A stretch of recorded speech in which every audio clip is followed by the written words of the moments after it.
New evidence shows a man facing deportation for allegedly writing threatening letters to President Trump had actually been set up and framed by an accused criminal. Now, immigration advocates want him to be immediately released. And WGN's Christine Flores has been following this story. She joins us from our newsroom with the latest. Christine? Well, good evening. This is a case that stems out of Milwaukee, Wisconsin. The man who investigators say was framed attended an immigration hearing here in Chicago. An inmate has admitted to framing the man in hopes of getting him deported so he could not testify against him in an armed robbery trial. Free Ramon now! Free Ramon now! He was going to testify against him because that was the man who had assaulted him in an armed robbery.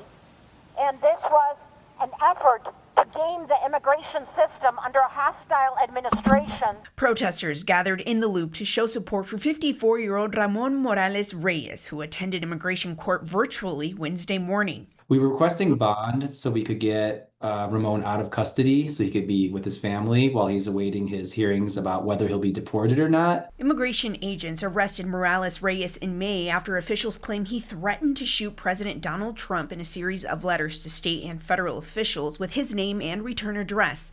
The U.S. Department of Homeland Security Secretary Kristi Noem publicly identified and praised the arrest, sharing online an image of a letter and a photo of Morales Reyes. He is not the type of person who would want to threaten anybody. He's very humble, very quiet, soft-spoken person. And yes, he does not speak, read, or write English, and he has a very limited education, even in Spanish, and can only write a little bit. The investigation later revealed 52-year-old Demetrix Scott as the author of the letters and the elaborate plot.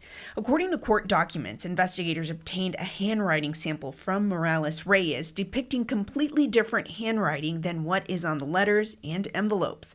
Morales Reyes told investigators Scott wanted to get him in trouble, accusing him of a robbery.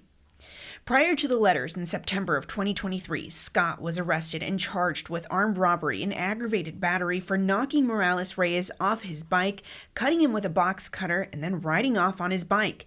Court documents show Scott made several calls from jail talking about the letters and the plan. He later admitted to police his intention and that he wrote everything.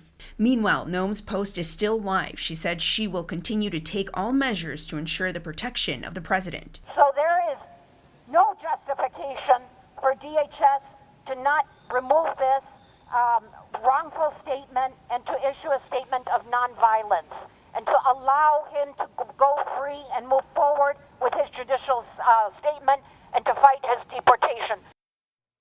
Reyes is in the Dodge County Jail in Wisconsin. His case has been moved to June 10th to allow officials as well as the judge more time to review the evidence. Now, as for Scott, he has that trial that will begin in Milwaukee that is set for July 15th.